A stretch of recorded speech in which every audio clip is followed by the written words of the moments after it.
mengingatkan dalam hal kesabaran.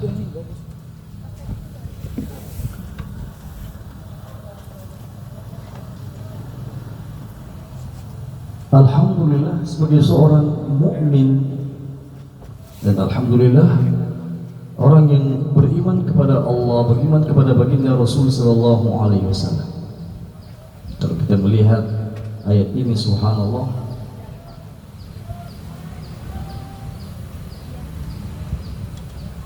untuk orang mukmin ini tidak cukup hanya dia mengatakan dirinya beriman kepada Allah, mengucapkan dua kalimat syahadah saja. Asyhadu an la ilaha illallah wa asyhadu anna Muhammadar Rasulullah. Ini miftah untuk masuk ke Islam. Akan tetapi harus dibuktikan dengan amal soleh. Al-imanu qaulun bil lisan, ucapan dengan lidah, wa i'tiqadun bil jinan, diiktikadkan dengan hati, wa amalun bil arkan, dan dilakukan dengan amal perbuatan.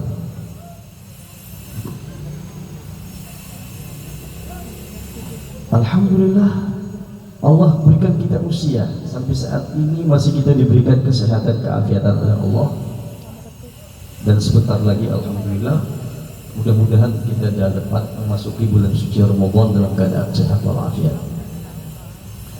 Kata Dhunnun al-Misri, beliau mengatakan bahwa Syahrul Rajab, Syahrul Zara, bulan Rajab, bulan untuk seseorang kita menanam.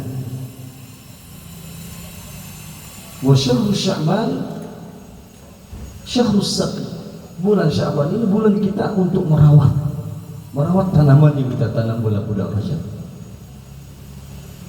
Wa Syahrul Ramadan, Yaumul Hasad, bulan Ramadan, hari kita di mana panen apa yang kita tanam. Artinya mohon maaf, sebelum kita memasuki bulan suci Ramadan ini, maka seyogyanya kita insyaallah masuk bulan suci Ramadan ini, pertama harus kita mengadakan lembaran baru dengan Allah Subhanahu wa taala, lembaran baru terhadap diri kita sendiri dan lembaran baru terhadap sesama orang lain. Buka lembaran baru, bertaubat kepada Allah taubatan nasuha. Kita tidak boleh mengatakan bahwa saya kan tidak pernah melakukan dosa, kan saya selalu jaga ibadah saya. Kita ini manusia tidak luput daripada dosa. Baginda Rasulullah SAW yang maksum daripada dosa pun beliau beristighfar. Dalam satu majlis 70 kali mengucapkan Rabbighfirli wa tub alayya innaka antat tawwabur rahim, Rabbighfirli wa tub alayya innaka antat tawwabur rahim. Itu sampai 7 kali beliau ucapkan kalimat itu. Sementara kita yang banyak khilaf, banyak salah, maka seyogyanya lebih banyak untuk beristighfar kepada Allah Subhanahu wa ta'ala.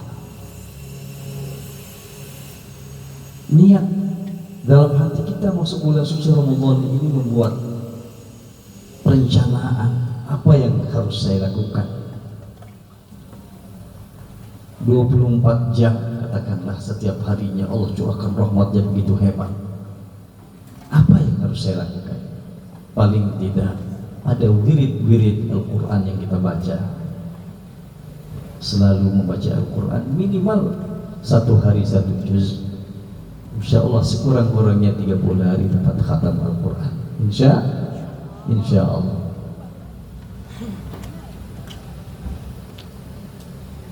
Berusaha untuk banyak istighfar, banyak berzikir kepada Allah Subhanahu wa ta'ala pada bulan suci Ramadan. Dan dari sekarang seharusnya kita melatih ini, sebelum masuk ini sudah membiasakan diri baca Qur'annya sering, zikirnya sering, bertaubatnya banyak, tahajudnya terus menerus, supaya nanti Ramadannya akan lebih ringan kita melakukannya. Kita khawatir bulan suci Ramadan nanti berat untuk bangun tahajudnya, berat baca Qur'annya berat. Itu karena kita sebelum Ramadan tidak mempersiapkan diri menghadapi bulan suci Ramadan. Semua orang menginginkan dalam hidup ini ingin mendapatkan bahagia di dunia ini, terutama bahagia di akhirat. Kalau untuk di dunia ini orang bahagia, kata baginda Nabi Sallallahu Alaihi Wasallam dalam riwayat Ibnu Hibban, barang siapa yang memiliki 4 perkara maka dia bahagia di dunia ini.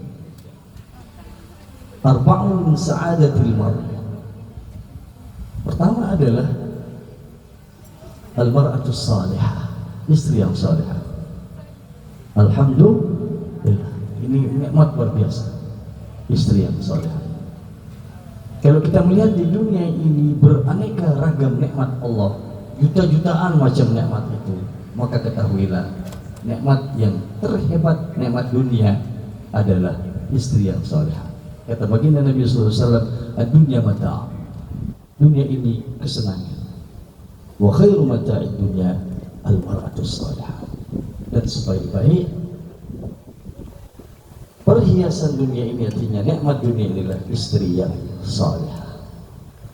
Tentu sifat-sifat ini mudahan semuanya ada sama ibu-ibu semuanya insyaallah. Yang disabdakan oleh baginda Nabi sallallahu alaihi wasallam, "Idza nazarta ilaiha sarratka," kalau kita lihat senang kita. Ya. Wa idza amartaha ata'atka, kalau diperintahkan patuh gitu kan insyaallah ya. Kemudian kalau kita tidak ada di rumah, hafizatka fi nafsiha wa malika, dijaga kehormatan dirinya, dijaga harta suaminya. Ini yang digambarkan oleh baginda Nabi sallallahu alaihi wasallam.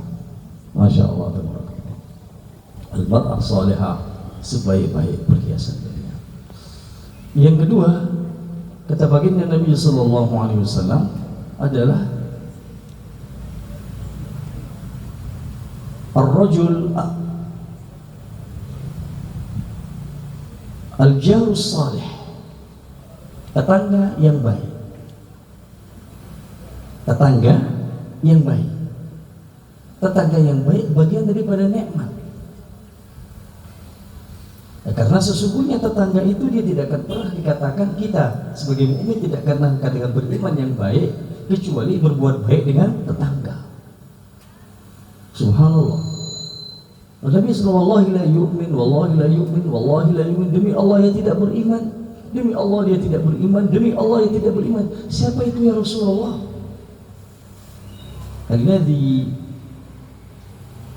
yu'zi jarahu bawa'iqah, alladhi la ya'manu jarahu bawa'iqah, alladhi la ya'manu jarahu bawa'iqah.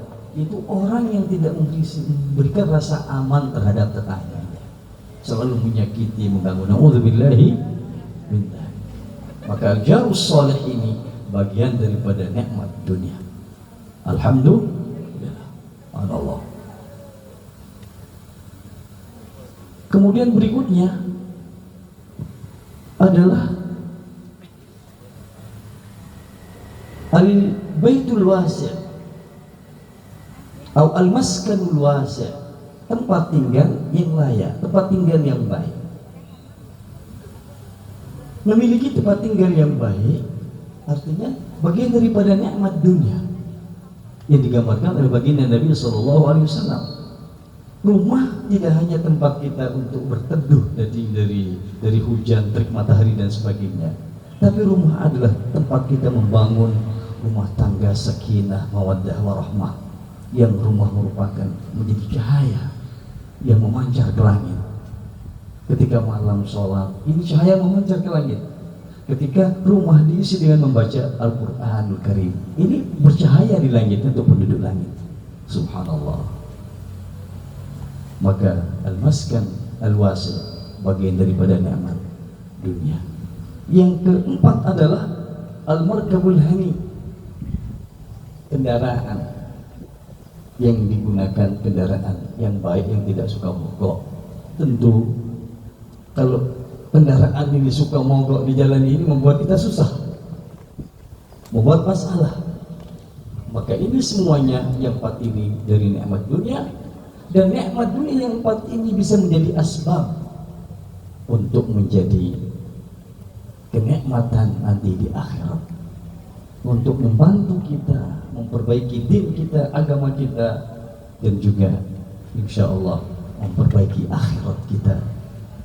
Amin ya rabbal alamin. Bapak Ibu sekalian yang dimuliakan Allah Subhanahu wa taala, maka mari kita banyak memuji Allah, bersyukur kepada Allah, kepada anugerah yang Allah limpahkan kepada kita, dan senantiasa terus berzikir mengingat Allah Subhanahu wa taala dengan kebesaran keagungannya. Dialah Allah yang menghidupkan kita dan mematikan kita. Dialah zat yang senantiasa memberikan kita rezeki. Dialah zat yang memberikan kita kekuatan lahir dan batin. Insyaallah Bapak Ibu, alhamdulillah. Nah, berbahagialah kepada Bapak yang insyaallah sebentar lagi akan kita lakukan peletakan batu pembangunannya.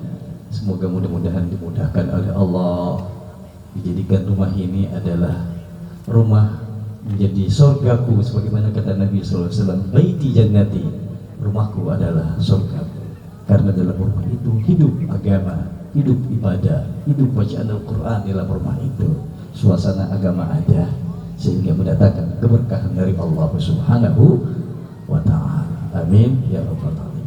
Inilah barangkali Kulaiman yang bisa Al-Faqir sampaikan pada kesempatan ini. Mudah-mudahan ada manfaatnya. Wasikum wa nafsi bitaqwallah. Wassalamualaikum warahmatullahi wabarakatuh.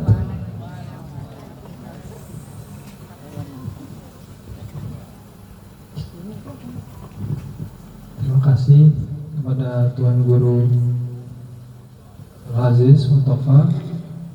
Acara selanjutnya peletakan batu pertama rumah Bapak Marlianto Priyanggono. Kepada Bapak dan tim untuk mengarah lokasi peletakan di B1 ada di sebelah kiri